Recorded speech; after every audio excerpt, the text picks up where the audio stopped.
en una situación muy delicada por el brote o la evolución de la pandemia en nuestro país, la cual ha tenido un comportamiento no simultáneo en todas las regiones. Tenemos regiones del país que hoy día tienen muy pocos casos, incluso después de haber tenido brotes bastante severos que generaron mucha hospitalización, traslado de pacientes, y hoy día se ven mucho más calmas. Tenemos otras regiones del país donde no ha habido prácticamente casos o ha habido muy pocos casos, y tenemos, por supuesto, una preocupación intensa porque los lugares más densamente poblados de Chile, me refiero particularmente a la región metropolitana y Valparaíso, tenemos un número creciente de nuevos casos todos los días, y de allí la estrictez de las medidas que se han debido tomar en esta, sobre todo en la región metropolitana y también en la región de Tarapacá, la que sigue teniendo un número significativo de nuevos casos todos los días. Quiero ser claro que independiente de que la tendencia en la mayoría de las comunas de la región metropolitana se ve favorable, se ve como una cuarentena que está surtiendo efecto a la cuarta semana de su implementación, también es cierto señalar que los números de personas afectadas siguen siendo muy altos, y como cada persona que está infectada potencialmente puede contagiar, en el caso de la región metropolitana, a 1,4 personas aproximadamente, es que mantenemos una alarma muy fuerte en la ciudad de Santiago, como he mencionado. Nuestra estrategia fundamental es fortalecer el testeo. Nos hemos estabilizado en un número de 20.000 test diarios, que es un número muy elevado para cualquier país del mundo, contado por población, por millón de habitantes, y a consecuencia de este testeo, de seguimiento, de pesquisa de síntomas, en el cual la atención primaria está jugando un rol muy importante que queremos reconocer, producir aislamiento, y ahí el aislamiento, como ya también hemos manifestado y repetido, tiene en el uso y en la ampliación del uso de residencias sanitarias un punto fundamental, y agradecemos otra vez más a los alcaldes, a la Seremi, por estar motivando, trasladando a las personas para que puedan cumplir su cuarentena en estos recintos, sin disminuyendo con ello el contagio a terceros. Y desde luego la estrategia de fortalecimiento de la red, siempre que hemos hablado de las curvas de desarrollo de esta pandemia en cualquier región del país, se produce un riesgo de desbalance entre la demanda, la necesidad de hospitalización, de tratamiento intensivo, y la respuesta que el sistema integrado a nivel país puede dar a esas necesidades. Y hemos sido testigos, lo hemos informado, de cómo ha crecido tan fuertemente la capacidad de atención a personas que evolucionan con necesidad de hospital en nuestro Chile, para poder resolverles, incluso trasladando pacientes a otras regiones, trayendo ventiladores de otras regiones a la región metropolitana, todo lo que sea necesario para responder a esta necesidad. En el informe del día de hoy tenemos 4.696 nuevos casos, lo que lleva el total de casos en el país a 133.846, y de estos casos siempre alrededor del 10% sigue siendo pacientes que no manifiestan síntomas y que, de acuerdo a la metodología anterior, no los habríamos incluido como casos, pero desde que los incorporamos como pacientes positivos, independiente que no tengan síntomas, suman este 10-11% adicional para llegar, insisto, a un total de 138.000 y algo casos, 846 casos totales, de los cuales se mantienen activos 2.433 casos,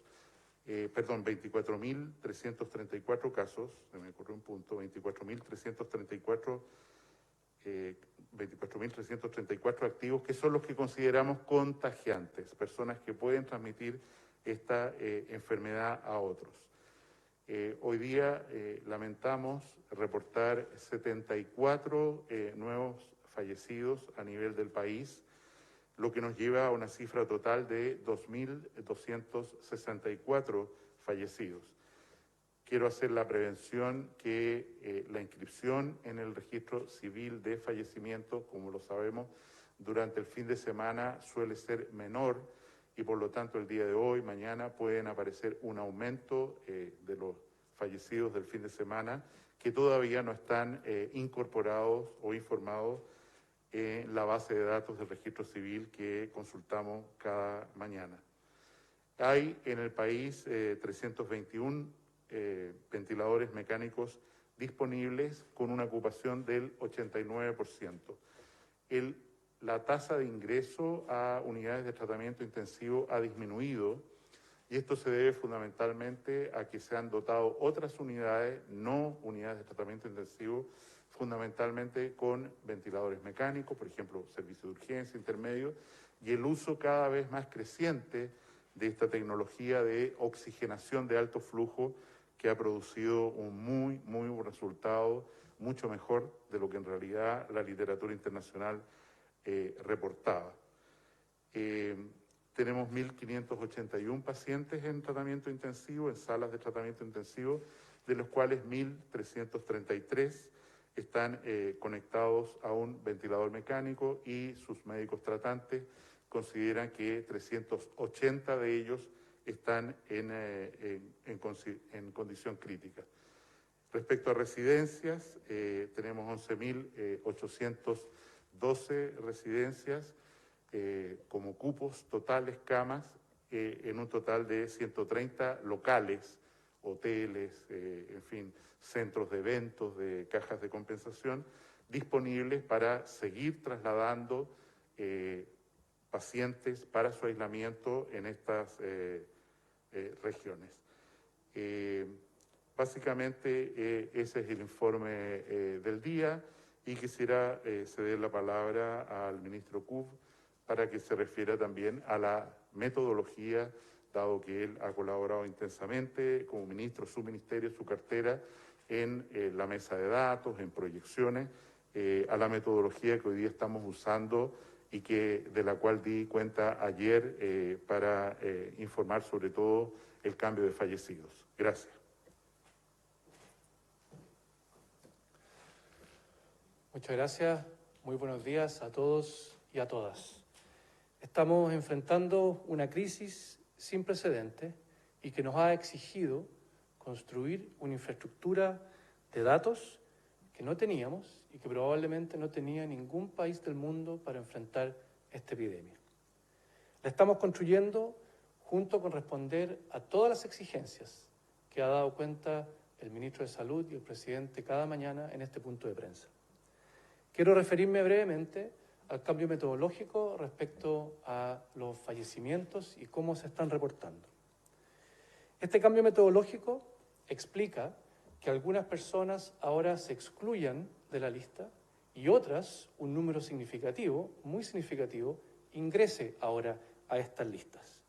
para hacer así un análisis. Esto responde a criterios más estrictos y cada vez más precisos, similares a los de los países de la Unión Europea y que cumplen así con los más altos estándares internacionales en el reporte de fallecimiento.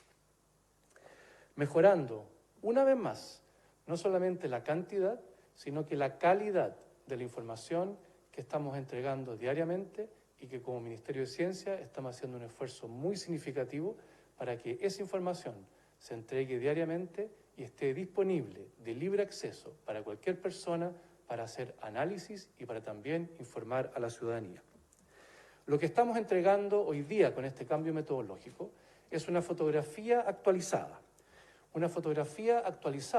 de fallecimientos, pero de fallecimientos de acuerdo a la fecha de fallecimientos. Esto se logra mediante un cruce de aquellos inscritos en el registro civil, en cualquiera de las causales,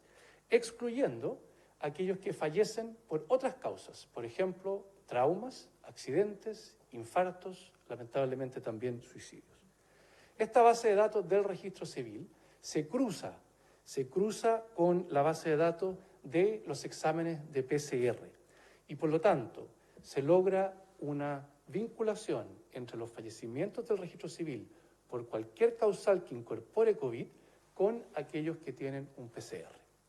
La contabilidad completa se actualizará diariamente de acuerdo a la fecha de fallecimiento. Y aquí hay un cambio metodológico importante. Cuando veamos un número de fallecimientos reportados, ese número de fallecimientos no necesariamente responde a las últimas 24 horas, sino que se va a hacer una corrección de toda la serie temporal para que podamos ver diariamente cómo cambia entonces esta serie de acuerdo a cuándo se asigna la fecha de fallecimientos. Quisiera terminar agradeciendo una vez más a toda la comunidad científica que nos está ayudando a que este Ministerio de Ciencia juegue un rol fundamental en cómo atravesamos como país por esta epidemia. Muchísimas gracias. Ministro Kup o ministro Mañalich, el que pudiera responder, si pudieran, el ministro Kup ya adelantaba que con esta nueva metodología se incluyen y también se excluyen algunos fallecidos. ¿Pudieran aclarar cuál es la razón por la que se excluyen algunos fallecidos? Particularmente es notorio en algunas regiones como en la Araucanía, donde el balance de antes de ayer con respecto al de ayer hay 14 fallecidos menos, pasa también en Arica, en Antofagasta, en Coquimbo, en Valparaíso, que hay menos fallecidos con respecto al día anterior. ¿Pudieran explicar por qué se produce esa situación? Bueno, quiero recordar que el ajuste que hicimos en el día de ayer, como yo señalé, implica a los 1.637 fallecidos informados totales el día de ayer, agregar 653, descontando los informados el día de ayer para no contarlos doblemente, que eran 96 personas fallecidas y 4 personas que se ajustaron en el mérito de lo que se está preguntando. Efectivamente, tenemos varias razones para considerar que algunas personas comunicadas preliminarmente como fallecidas por causa COVID, en realidad no lo eran, y en esto estamos siguiendo el documento de abril, el 26 de abril, si no me recuerdo mal, de la Organización Mundial de la Salud, donde señala que, por ejemplo, un paciente, y cito el ejemplo exacto que la organización pone dentro de los que pone, que independiente que tenga una infección concomitante por COVID, sufre un accidente del tránsito, quiero decir, tiene una causa concomitante, COVID, sufre un accidente del tránsito y producto del accidente del tránsito fallece, esa persona no se debe considerar como un fallecimiento asociado a COVID. Otro punto que es relevante es que nosotros hemos pasado desde el certificado de defunción, la copia del certificado de defunción entregado por el médico tratante, al registro civil y la inscripción. Y en el caso puntual de Araucanía, por ejemplificar lo que usted pregunta, tenemos, por ejemplo, 4 personas que, de acuerdo al certificado de defunción, fallecieron y fueron comunicadas como fallecimientos de la región de la Araucanía, pero en realidad están inscritas por razones familiares o donde vivían originalmente o cualquier razón en la 8ª región. Esto ocurre también en la región metropolitana,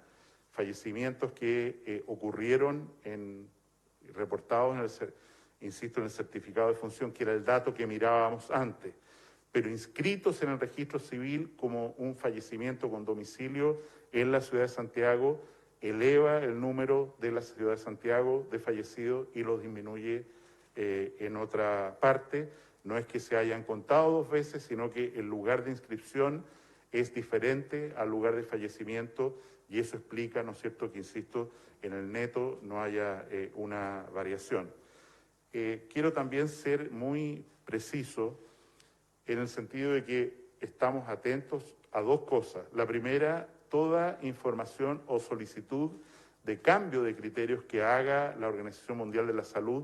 En estos meses de marzo y abril ha entregado 2 documentos en que cada vez se ponen, digamos, se amplían los criterios y ese es el motivo fundamental por el cual agregamos ayer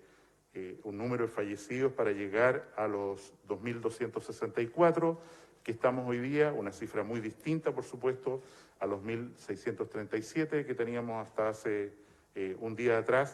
atrás. Y por otra parte, en el esfuerzo, como hemos señalado, de transparentar absolutamente toda esta información para el análisis de cualquier universidad, centro de estudio, estamos haciendo un esfuerzo adicional que esperamos entregar luego, porque construirlo no es fácil, que es el acceso directo, sin nombre, sin dirección, a todos los certificados de defunción o a todas las causas de fallecimiento inscritas en el registro civil durante los últimos 5 años para ver si realmente hay un exceso de fallecimientos durante el presente año y cuántos de ellos se pueden directa o indirectamente, como mencionamos en un punto de prensa hace unos días atrás, atribuir a COVID, ya sea porque la persona tenía una infección por COVID que aceleró el desenlace de una enfermedad crónica, de todas maneras de pronóstico fatal o letal, pero que la infección produjo, ¿no es cierto?, una muerte anticipada, voy a decir, y por lo tanto debe considerarse como un fallecimiento asociado a COVID como una causa concomitante, o, insisto, personas que directamente tienen una manifestación de infección pulmonar o de otro sistema claramente debida a COVID como causa única de enfermedad. Quiero puntualizar que esta estadística no es vinculante legalmente, y quiero ser muy preciso en lo que estoy diciendo.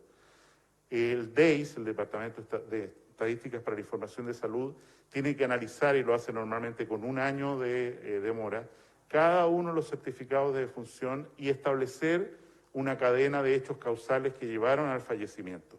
¿Y por qué lo digo? Porque nosotros reportamos esto por razones de manejo de salud pública. Nos interesa controlar la pandemia.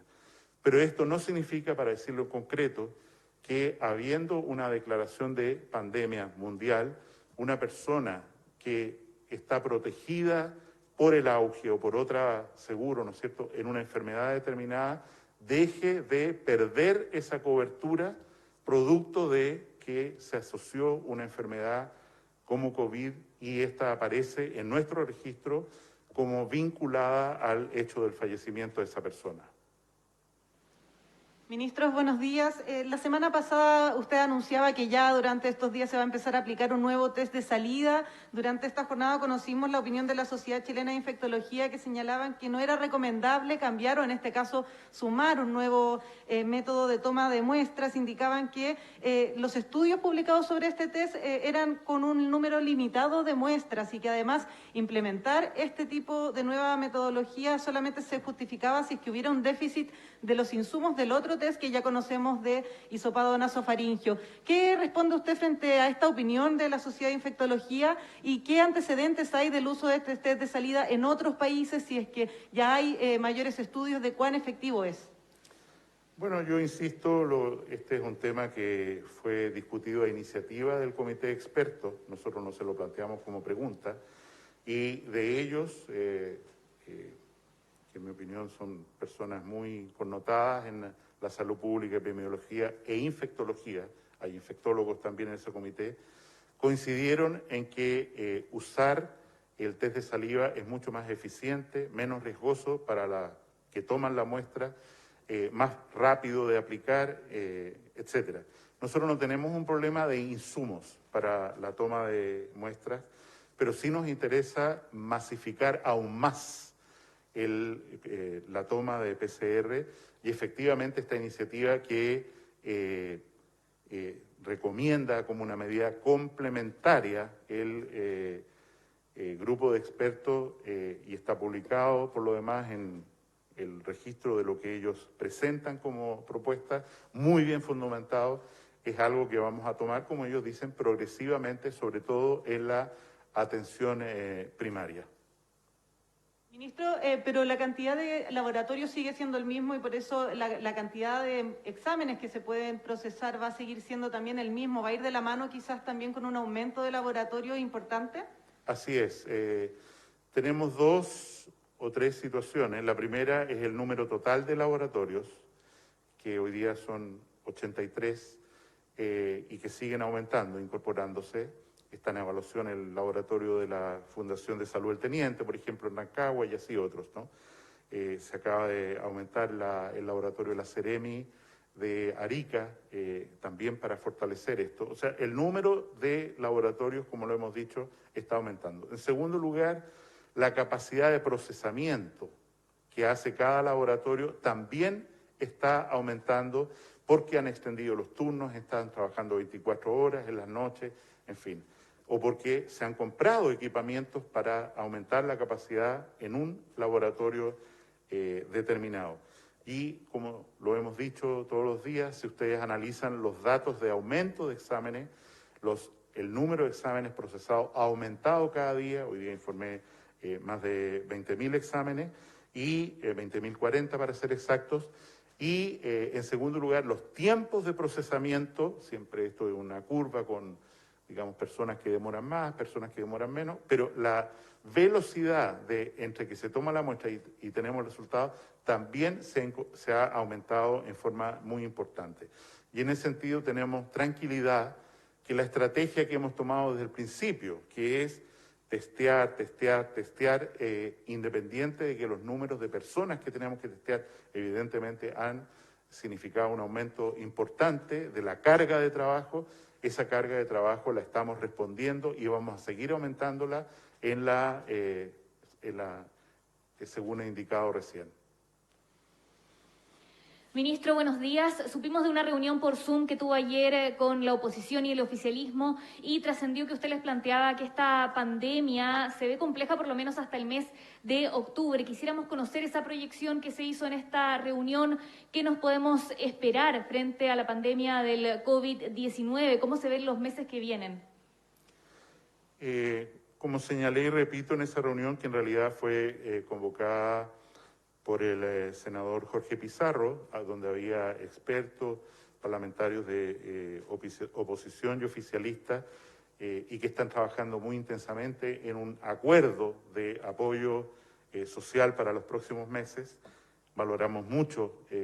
esa oportunidad de conversación que está existiendo entre el oficialismo y la oposición. Se me pidió que opinara sobre cuál es mi idea sobre la proyección de la evolución de la pandemia en los próximos meses y, por lo tanto, cuál es el soporte financiero que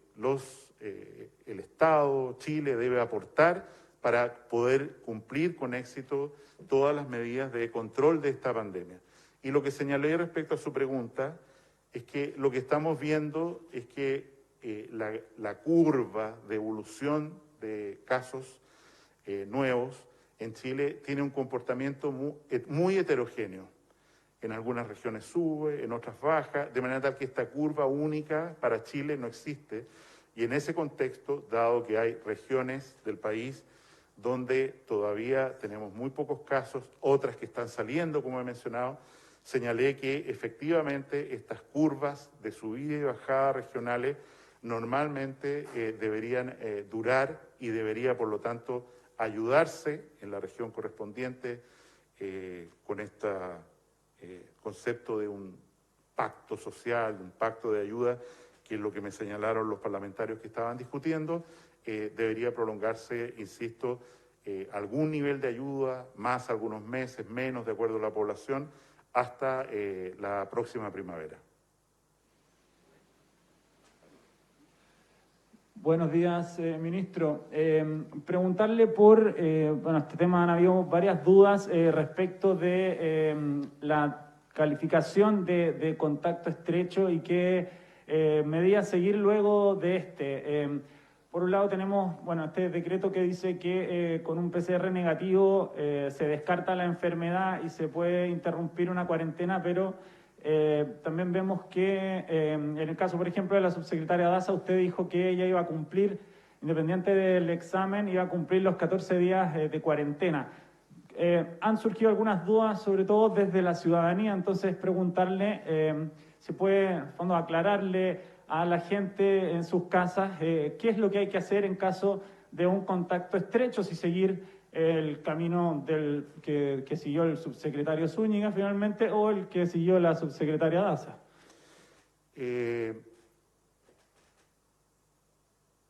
La situación se discutió con el Comité de Expertos y representantes de la Organización Panamericana de la Salud el día miércoles o jueves de la semana pasada, no recuerdo exactamente el día, y ellos fueron partidarios de recomendar que, independiente que en el pasado puede haber habido otras recomendaciones o el decreto que habíamos publicado como varias veces como Ministerio de Salud, que sería conveniente que las personas que son un contacto estrecho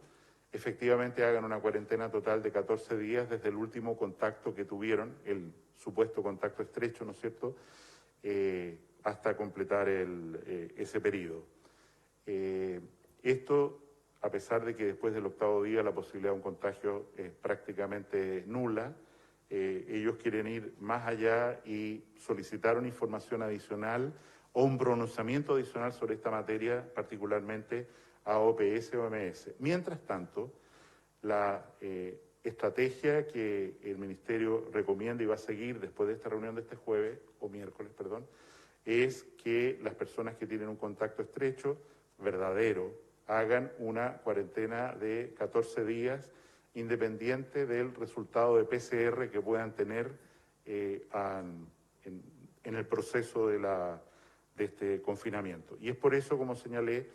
según me informó la subsecretaria Daza, el contacto de ella fue el día 29 de mayo y por lo tanto corresponde que fue prolongado, que claramente es un contacto estrecho, dure hasta el viernes de esta semana sin necesidad de un PCR de salida. Entiendo que la subsecretaria se hizo el día de ayer, puedo estar equivocado, anteayer, un examen de PCR, pero independiente del resultado de ese examen, para que si es positivo, ella va a completar esta cuarentena. Yo creo que su pregunta, que agradezco, alude a un tema muy relevante, y es la definición de contacto estrecho. Y quiero reiterar, porque esto sí está claramente especificado en los decretos correspondientes, un contacto estrecho es una persona que sin ninguna medida de protección,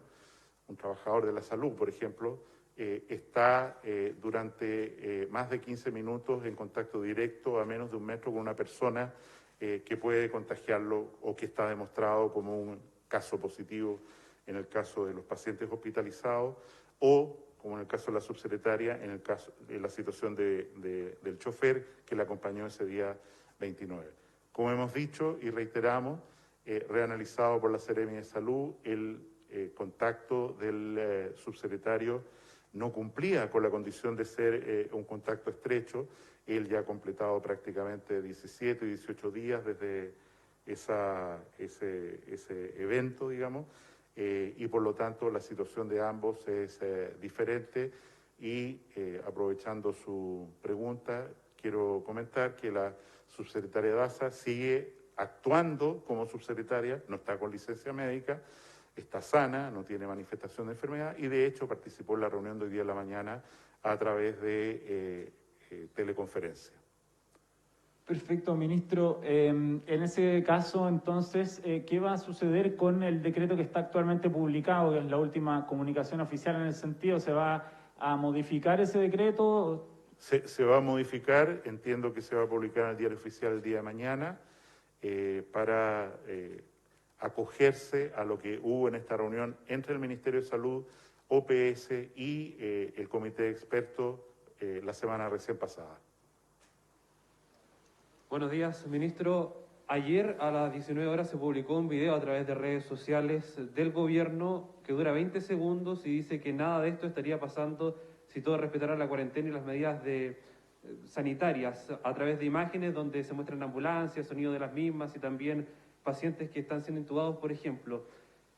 ¿No hay también una responsabilidad compartida en el gobierno más allá de solo responsabilizar a la ciudadanía por el no cumplimiento de cuarentenas, considerando, por ejemplo, lo tardío que fue la incorporación de la salud primaria en la trazabilidad o también el aplicar estrategias iguales a las regiones en la región metropolitana? No tuve oportunidad de ver lo que usted menciona, pero evidentemente hay que hacer un esfuerzo enorme por el respeto de las medidas de aislamiento que producen tanto daño, tantas consecuencias adversas para toda la población. Ahora, ¿no es cierto?, se agregó la comuna de Calama, San Antonio, que un puerto evidentemente muy relevante. Lo que allí ocurre nos produce consecuencias a todos, y entendiendo el sentido de lo que usted me comenta en relación a ese video, que insisto, no he tenido la oportunidad de verlo, yo creo que hace énfasis en la corresponsabilidad. Evidentemente el gobierno tiene responsabilidad de dictar, de conseguir más respiradores, de alertar a la población, en fin, de tomar las medidas que corresponden, pero nos parece que es imprescindible que la ciudadanía entienda, porque tenemos fiestas clandestinas, carreras clandestinas, reuniones sociales con mucha gente en domicilio. Hay que, insisto, entender que eso no puede ser posible, que tenemos que hacer un sacrificio contundente para que efectivamente este periodo de aislamiento, cuarentena, termine lo antes posible y la gente pueda eventualmente volver a trabajar, hablamos sobre todo de la población más vulnerable, tenga una seguridad para estar en su casa y no estar aislado de sus seres queridos. Pero no es una responsabilidad exclusiva de la ciudadanía. Evidente. Lo que está ocurriendo actualmente con la pandemia. O sea, la responsabilidad fundamental es de un virus que se llama coronavirus. Muchas gracias. Es todo por hoy.